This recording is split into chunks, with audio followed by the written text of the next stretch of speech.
Well, hello everybody, and I guess you're a Ford fan if you're watching this. So I've got XA, XB and XC Falcon hardtops or coupes or two doors, whatever you want to call them.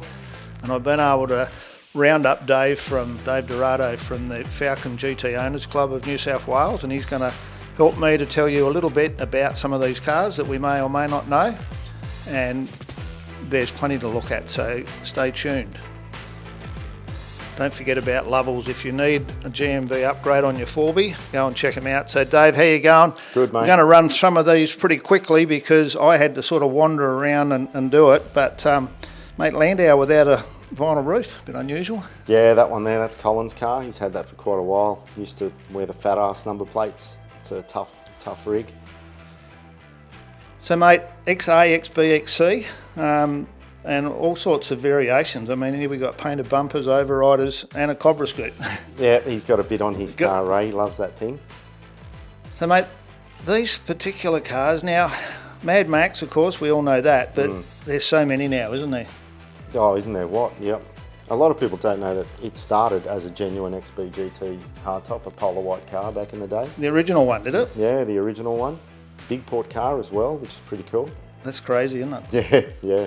Especially when you consider it went for near nothing when it got sold. I know, and then it sat at a wrecking yard and nobody really wanted to buy it. Nice red XA.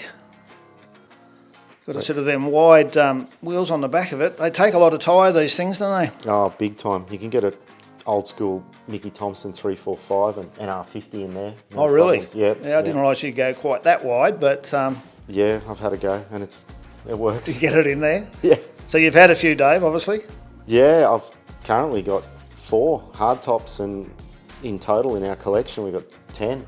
Wow, lucky man. And that's a special one. If you're into some of these cars we're looking at now, these are the club member cars. We put a video up last week of all of these cars, and Dave runs through a lot of info about the owners and the particular cars and what they are. But mate, some outstanding cars on that stand this year. Yeah, thanks. We really turned out in force, and you know, having all these genuine GTs with, you know, the big wheels and our modified cars and stuff also lets people know that we might be purists about our GTs, but we play with them as well. Yeah, it's interesting some of the comments about GT clubs and clubs in general about how carried away people get. I mean, it's not as bad as people make it out to seem. No. A lot of these guys have had their cars, like myself. I've had my red one for 30 years. So yeah, I mean, when they were worth nothing. That's right, and we weren't shy about using them or playing with them. So that's another one of yours? Yeah, this is my recent acquisition. Good car. So if you spot something like a Ford or like that green one in the background, like I said, go and check out the other video because it's about 30 minutes and runs through all of these cars. Now, mate, an RPO? Yeah, we had 2 RPOs in our stand. They're pretty special. Homologation cars basically, which were set up so they could use the carbies at Bathurst. Yeah, so to get those 50 cars with that product on them to do it. Now mate, this is one of your club members as well, but he was down in the concours area. Magnificent restoration. Yeah, so David's car is now entered in the concours under the 72 to 78 Ford V8 Club, another club I'm involved in. It was restored over 20 years ago by the Broadbents, and to still be, you know, competitive in a concours just shows you how good the restoration was. It grabbed my attention. I straight away went to look at the number. I thought it might have been 400, the one we did, because it was really, really good. Looked nice and straight and something special. So another red XB. Red pepper car. I've seen that at Cars and Coffee a few times. I think there was 4 Cobras there, so they made 400. So 400 Cobras, 200 in 302 and 200 in 351. And 30 of the Bathurst models. So yep. A little bit of variation there. If you, even though they're all Cobras, they're all a bit different. That's right. They were broken up into categories pretty much with their numbers as to which batches had AC, power steering, power windows, or just AC and power steering, or like our one, absolutely nothing. It still amazes me how many of these are being done at the moment. Like, I'm selling parts to repair these, and it just blows me away how many there are being restored. It's incredible. Yeah, or rebuilt. I think because of guys like yourself having the parts, now cars that were considered unrestorable back in the day, people are having a go. Yeah, I mean, it's getting better and better. unusual XC in the black. Yeah, this is a cool car. It's been around for a very long time. One of my favourite XCs, actually. The Fairmont headlights, set of Simmons by the look of it. Yeah, the V5s. Yeah, so the XC Fairmont is actually the smallest produced hardtop out of all of the hardtops. Yeah, right, that wouldn't surprise me at all. So another black one, but an XB. Got a set of them wider wheels. So Cameron Manuel from the Hardtop Hub is the man to see if you're looking for a set of them. That's the flat lip Fat Globe. This is the New Blast Club. So this is a replica of the XC Cobra that actually raced, which is the only XC Cobra that actually raced.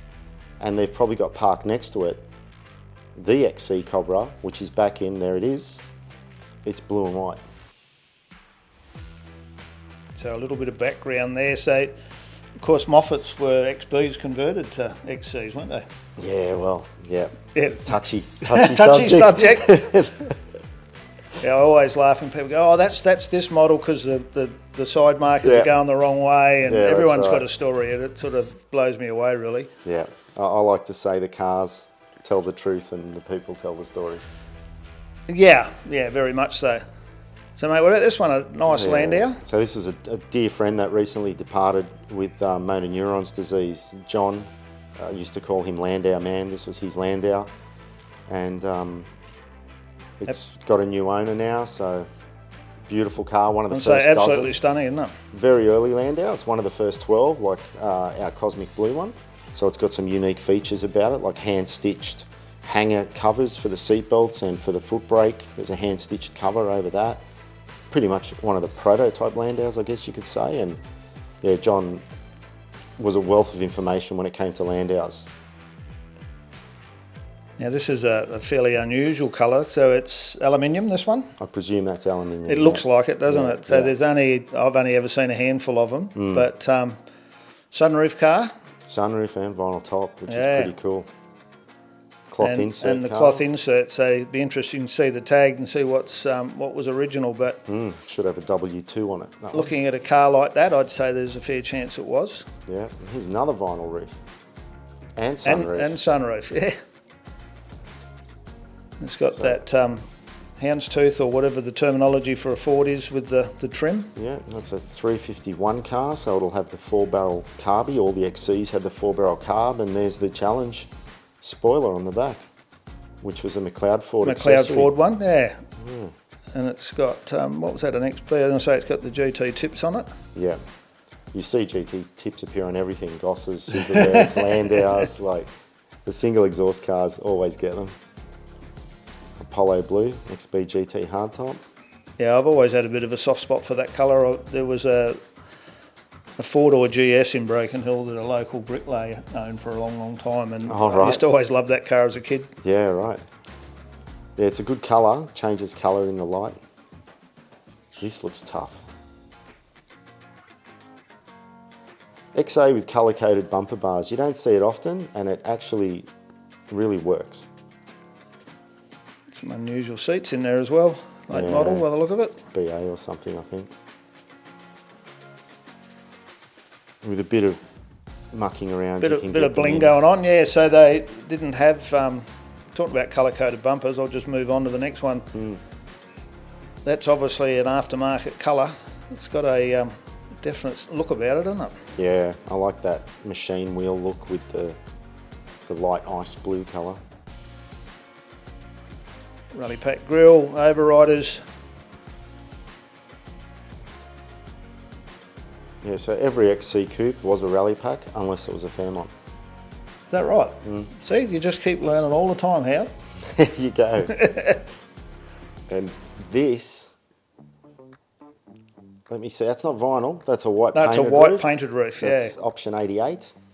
There's all the hoo-ha going on about my XY with the white painted roof. Yep. Is it an option? No, it's on the tag, but... Sunroof, white interior. That's cool, yeah.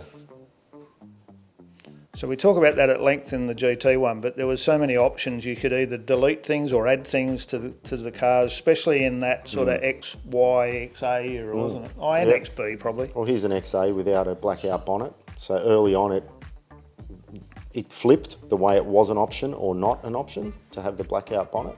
Yeah, at one stage you had to order it, didn't you? That's right.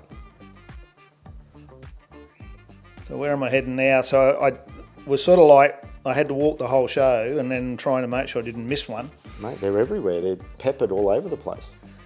So hopefully I did get the majority, if not all. And this is the last one of the cars for this particular video, but there's two other videos from the All Ford Day and another one that we're going to do very shortly on all of those legend cars they had. So thanks for joining us. Thanks for your time and effort again, Dave. No worries. And yeah, stay tuned. Plenty more coming from Astill Design. And if you're looking for parts for these cars, don't forget we offer all the rust repair panels for XA, XB, XC. And we now do the SEM range of abrasives and also some guide coats and that sort of stuff. So check that out. And of course, Lovells if you need suspension. I keep talking about it, but there is a new range coming out for the early model cars. So stay tuned for that. Don't forget to subscribe, click the like button, make any comments, and we'll see you on the next one. Bye-bye.